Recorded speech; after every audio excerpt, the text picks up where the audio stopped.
Eu, sinceramente, já tinha ouvido falar em estresse pós-traumático e a gente acaba vendo isso, né? Isso em outras sociedades, né, como aquelas que estão sempre envolvidas em guerra, né? Estados Unidos, por exemplo, eles têm muito, eles manejam muito isso, né? E é uma Sim. mazela para a própria sociedade, né? Fala um pouco mais sobre esta parte, o estresse pós-traumático, como é que se lida com isso? Porque a gente tem vários pacientes de trauma, né? Acidentes graves, limitações, Abuso, né? alguns abusos, enfim, algumas coisas que são...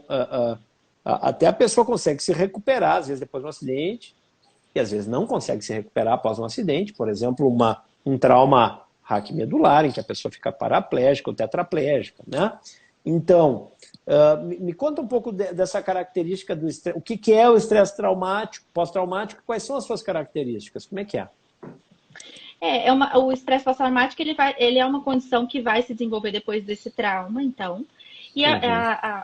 o indivíduo ele vai ficar suscetível a alguns estímulos, então algumas coisas que rememorem ele desse trauma, né? Então ele fica hipervigilante para algumas coisas, né? Ele presta mais atenção, ele fica com viés voltado, né? Viés da atenção voltado a alguns estímulos, causa um medo. Pessoas têm características de transtorno de pânico, né? Taquicardia, Ah, sudorese.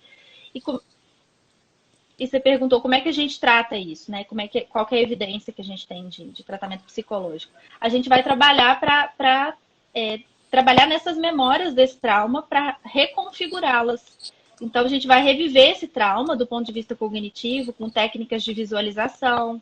A pessoa vai contando, né? Vai vivendo aquilo no pensamento dela.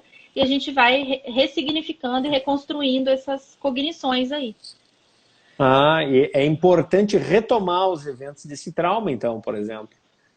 Mas aí, Sim, é aí a pessoa importante. teve um acidente E grave de moto e tal, aí você retoma tudo isso. sim.